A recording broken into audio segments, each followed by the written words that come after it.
Though neurons are the cell you probably think of first when talking about the brain, did you know they have a host of bodyguards keeping them safe?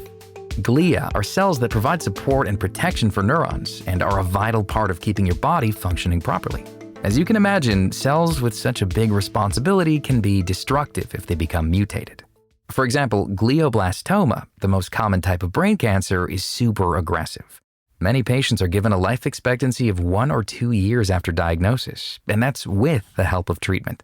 In many cases, we recommend either surgery to take out tumor, as much of it as possible, or a biopsy to establish a diagnosis. After surgery, patients will typically undergo standard therapies, that is, a combination of chemotherapy, a drug called temozolomide, and radiation. And that's been our standard treatment for almost 20 years now. And despite these treatments being around for so long, we have not really identified better treatments for these tumors. That's Dr. Wajd Al-Halou, a neurosurgeon and assistant professor in the Department of Neurosurgery at the University of Michigan.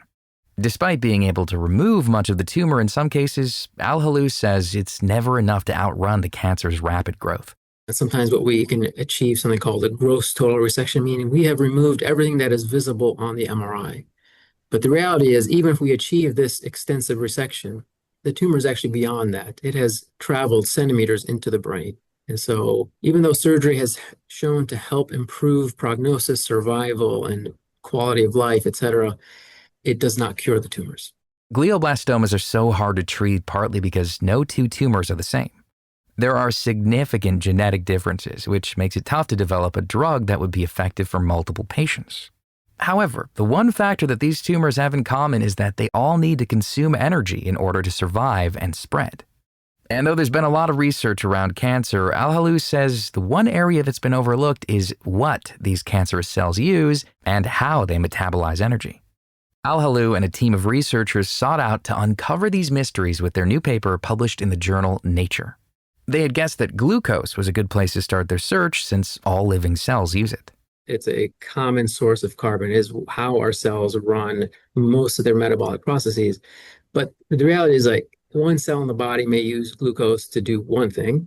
So your brain may use glucose to make neurotransmitters. Your liver may make enzymes, but we don't know what the cancer cell is using it for. So if we know what that cancer cell is using that glucose for, then we can attack that pathway. We can block that pathway. This research project is unique in 2 ways. The first is that it's a deep dive into the metabolic processes of tumors, and second is that it brought together various teams of researchers to contribute their expertise. Glioma metabolism has been studied in the past, but not in the way that we have done it as a group. I think what we've realized in the brain tumor world is that the old-fashioned model of one scientist discovering things on their own just doesn't really work. You need people who have significant knowledge and expertise in every specialty to make things work. So you need metabolomics experts, you need bioinformatics and engineering experts, you need neurosurgeons, and you need radiation oncologists. Without that, you'll never really get to the real truth about these tumors. And importantly, you won't be able to impact patients' lives. The group used 2 methods in their study. They started with isotope tracing, which is a way to follow a certain nutrient, in this case glucose, through parts of the body. Al-Halou says that while this is a common technique, it hasn't been widely utilized in glioblastoma research. The second advancement the team was able to utilize was seeing how the tumors acted in human patients. And most of the time when people study glioma, we're often studying it in a cell line in a dish or in a mouse model. And these are important ways for us to study disease, especially brain tumors. But to really know the truth about how a brain tumor behaves in a patient, in a human being, we need to study it in patients. And that's really the major leap that we made, is that we were able to study in patients, and we're able to compare the tumor to the brain of that patient. So that's what was really unique. And that gave us the opportunity to make these amazing observations and discoveries that I'd never seen before. All of their experiments were first done in mouse models, then they were able to give human patients glucose during resection surgeries and send a sample of the removed tumor to their lab for inspection. Their research revealed an exciting finding of how the cancer cells are obtaining and using glucose. The cancer cell's priority is to grow really fast, divide, and invade into the brain. So it has to do a lot with very limited resources.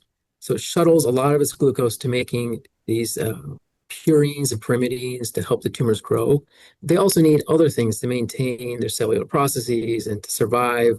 And so they end up, instead of making them, they end up essentially like stealing them from the environment. So it ends up using less energy. You don't have to make it from scratch. You essentially borrow it for somebody else. Meaning that the cancer cells are stealing the glucose from the other healthy cells in the brain that need it to carry out their functions. Al-Halou and the team found that the tumor uses the sugar to create an amino acid called serine, which fuels its rapid growth. That was an important discovery in our patient tumor samples. And then the follow-up question was, now that we've discovered that these tumors require specific amino acids but don't make it, can we starve them? Can we starve these tumors of this essential nutrient?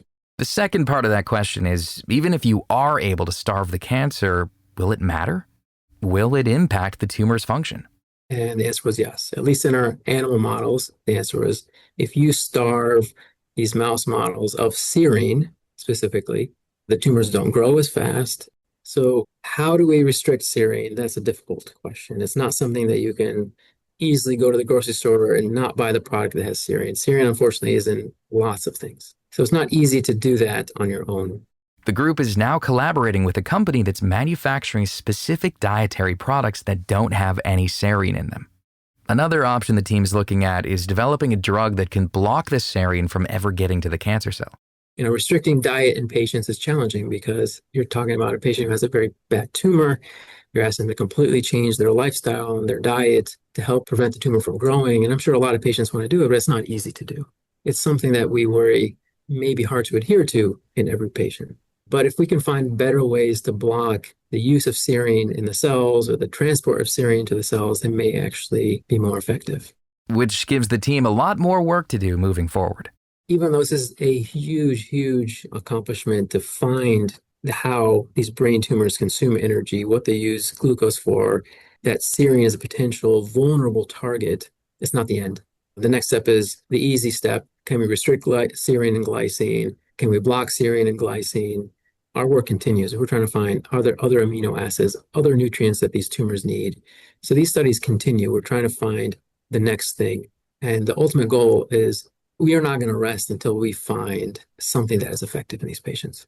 You can find more information about Dr. Wajd Al-Halou and all of our guests on our website, ingoodhealthpodcast.org. For more behind the scenes, follow In Good Health on Facebook, Instagram, and X. Our writer-producer is Kristen Farah. Our production manager is Jason Dickey.